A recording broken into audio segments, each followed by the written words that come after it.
Zombies and vampires. Oh, the horror.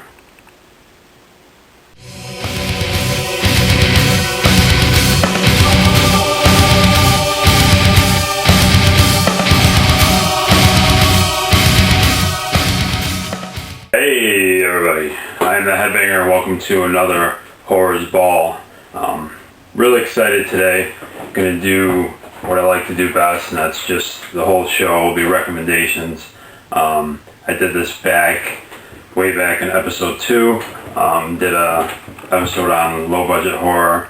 So I'm going to do one of these every few episodes, just promoting and recommending some low budget or independent foreign horror movies, maybe some horror films that have slipped past your horror radar, and try to get you guys to check them out. Just to recap, if you didn't see, for any new subscribers, if you haven't checked out episode 2, definitely all of you, go back if you missed some of the early episodes. They're timeless, they're not dated. Go back, check them out. There's all recommendations in there, and that particular episode, just to say it again, Deadly End, really low budget film, awesome, fantastic gore. Please check this out. You can get these cheap on Amazon or eBay. The other one was Murder Loves Killers 2, T-O-O, slasher film, absolutely fantastic, tense scenes, fantastic ending. Drew Barnhart directed this film. Please, Drew, if you're out there, please do another film. It's really unfortunate that a lot of these directors that do some of these really low budget independent horror movies, it seems to be one and done. They're unable to do another one. Either the first one didn't create enough buzz, obviously they spent a lot of their own money on the film, and if something doesn't create enough hype or buzz, they're not going to be able to do it again. So it's a real shame. There's so many great indie directors out there that just they do one and then you never hear from them again. Hopefully one of those two guys will, but it's been already a couple of years. So anyway, I'm going to do 4 today, and we have 2 zombie films and 2 vampire films. So I'll start with 2 of them, then I'll show you something in the mailbag, and then we'll come back and we'll do the other 2, and that'll be it for the show. So we'll start off. Actually, these 4 films are all indie, and a couple of them are foreign films. I think 2 are American and 2 are foreign. But they all kind of have a similar theme, though, and that's they're a little bit different, a little bit, I think, creative entries to their subgenres. And if you like something a little different in your horror, I think you'll appreciate these.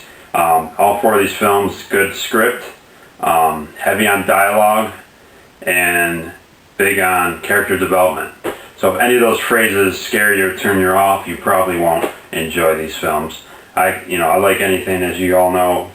Horror is so great because it's so diverse. There's just so many subgenres. There's something for everybody. I mean, I like it all. But it's also, every now and then, I like to really get into films that are heavy on those things that I just said, that are a little more emphasis on the plot and the script and the dialogue and the characters. These are very character-driven films. In fact, a few of them, it's very minimal amount of characters, and a couple of these actually basically only have two characters throughout the whole movie. So very character driven. They're kind of in the slow burn variety where it's a slow process and kind of builds up to the ending. That's what a lot of these films are like. I personally like those. Of course, if there isn't a payoff at the end, it's not really worth it. But I like the slow burn type of films when done correctly, because then it just makes the ending that much more satisfying. I know a lot of people out there though don't like these, but anyway, I'll start with the zombie films. This one is the rawest of the 4. It definitely truly low budget. Definitely did not have a lot of funds to work with.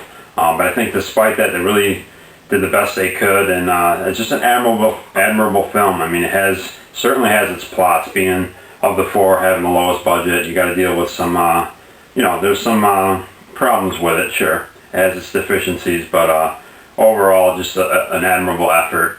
And the funny thing about this is when I saw this cover, this has one of those misleading covers, and it actually was a pleasant surprise with the fact that it didn't end up being what I thought it was based on this cover, and really just based on the cover, the title of the movie. This film is, what year is this? I didn't do my homework here. This film was from 2008, I believe. This is Edges of Darkness. And you can see that cover. Okay, look at that cover and you think, okay, you got these like ruins in the city, you got these zombies, you got this hot chick with a gun, so you figure it's going to be like a lot of action, probably some really shitty gore effects, and best case scenario, you're like, well, maybe this chick's really hot, hopefully she's in it a lot. That was my thought. I picked this up for really cheap, so I really didn't go into it with very high expectations. Of course, there's some ridiculous quotes, you know me and quotes on the back, but anyway, so I had very, very low expectations on this. Popping in, and really, this is totally misleading. There's actually not a lot of action at all. There's a quote on the back that says, "Killer zombie action." Did that person even watch this movie? That's from Horror News. I don't know who they are, but I don't even think they watched it. I'm sensing they watched the first 5 minutes and turned it off and they gave their quote. Because the first scene of the film is actually a lot of action. It's kind of like, we've seen this a lot of times, zombies running through the streets. It actually had some really good gore in this scene. So I was like, okay, the gore looks good. This might be pretty good. And this chick here, this lead chick, she definitely makes the film. I mean, she's uber hot, total IB. Anyway, she comes in, starts kicking some ass, and you can kind of see where it's going. Then all of a sudden, though, it kind of shifts to basically what I was talking about. Suddenly a character-driven, heavy-on-dialogue film where it's basically 3 or 4 groups of characters kind of dealing with this zombie, the cliched zombie apocalypse type thing. And most of the rest of the film is focused on these couple of groups of individuals in these little apartments and literally in these little rooms, basically dealing with what they're going to do to get out of the mess. And it just really surprised me because I was expecting a lot of just like running around outside through the city. I was expecting bad gore, and after that first scene, which had good gore in it, it's totally, literally indoors in these little apartments and rooms, and some of the acting is shoddy. It is. This one guy in particular, I'll call him the computer guy. If you see the film, you know what I'm talking about. I wanted to punch him in the stomach. He really annoyed me. He wasn't a good actor, and was just one of those annoying characters. But despite that, the majority of the cast was good. Were good actors. You could tell they were really passionate about their roles. Maybe they weren't the most experienced of actors, but they gave it their all, and it was just overall a charming effort. Creative in that it wasn't what I thought, where it was going to be just a bunch of running around killing zombies, which of course would have been fine. But we've seen that beat to death with especially these independent and low-budget zombie films. There's just so many of them out there, particularly in the zombie subgenre. It's definitely quantity over quality when it comes to zombies. So anytime you find a nice low-budget zombie flick, it just makes me really excited. And check this one out. You can get it for cheap. This lead chick, she's super hot, and it wasn't what I expected, and that was for the better. And I just think highly recommend this. If you like your film's a little different, some creativity, and like I said, heavy on characters. That's what this film is. Pleasant surprise. Edges of Darkness. Check that one out. The other one is, I went to grab all these DVDs before I shot this, and I went to grab this one and realized, god damn it, one of my buddies still has it. He borrowed it. So I went online and printed out a cover. So if you're like, why is he holding a piece of paper? My buddy's borrowing it still. This is, I believe this is a British film, I believe. I think it was filmed in Scotland. Anyway, this is from 2008. This is The Dead Outside. Really fantastic. Basically, for the most part, through the whole film, 2 main characters, and it's all, this film epitomizes dialogue, character development, so much so to the point where about 3/4 into the film, I'm starting to get paranoid. Sometimes with horror films, I have this internal paranoia where I'm even liking the film, but I start to get worried that, where is this going to go, and are they going to fuck up the ending? Because I've been burned so many times where, the ending just kills the rest of the film. And nowadays, to this day, I'll watch a film, and I'm like, I like this, but I just start getting paranoid that the ending is going to suck and completely ruin it.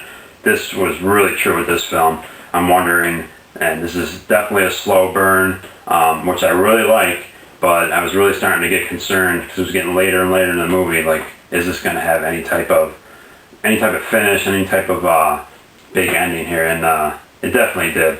The last 3, 4, 5 minutes of this film, really liked how it was shot. But this lead actress was fantastic. Again, really heavy on dialogue. You have to have good writers to do this, and good acting performances, and the two leads were really fantastic. It's your standard kind of basically a 28 days later type of film, but with much less action. It's really, like I said, heavy on dialogue, heavy on atmosphere, which I love, and it's all on these main lead characters to get the job done, and they definitely did it. Fantastic job by this director. It was their first feature-length film. I hope they do some more. Like I said, the last 4 or 5 minutes really made it all come together, and really made that slow burn effect pay off. The Dead Outside, fantastic, independent. I believe it's a British zombie film. Like I said, not heavy on action. If you like that, it's a little different, a little more on dialogue and character development. Another cool little tidbit about this film. You know, when you watch a horror film, a lot of times it even has a good ending, and then right after that good ending, the credits come in, and it's just slammed with this awful, a lot of times like a really shitty, like wherever they shot the film, it was like their local metal band or something. They threw them on the soundtrack, and it just comes in right after. You got this good ending, you got this cool atmosphere, and all of a sudden, bam, like this shitty metal riff comes in. This film actually had a really cool song at the very end of the credits there, when the credits pop in, a band called the Boxer Rebellion, and a really cool song that I thought really fit in for once with the atmosphere that the end created. So that was just another thing that I really liked about it. The Dead Outside, check that out if you haven't seen it yet. I believe this is available in North America now. For a while it wasn't. I'm pretty sure a label picked it up and distribute it's now in the US and Canada. So check this one out if you haven't seen it yet, please. The Dead Outside from 2008. Those are the two zombie ones. If you haven't seen one of those two, please go and check it out. They're relatively cheap. You can get them on Amazon, eBay. I don't know if any of these are on Netflix yet. So definitely check those ones out. I'm going to show you now something cool in the mailbag, and then we'll come back and I'll show you two really cool independent vampire films. Alright, we'll be back.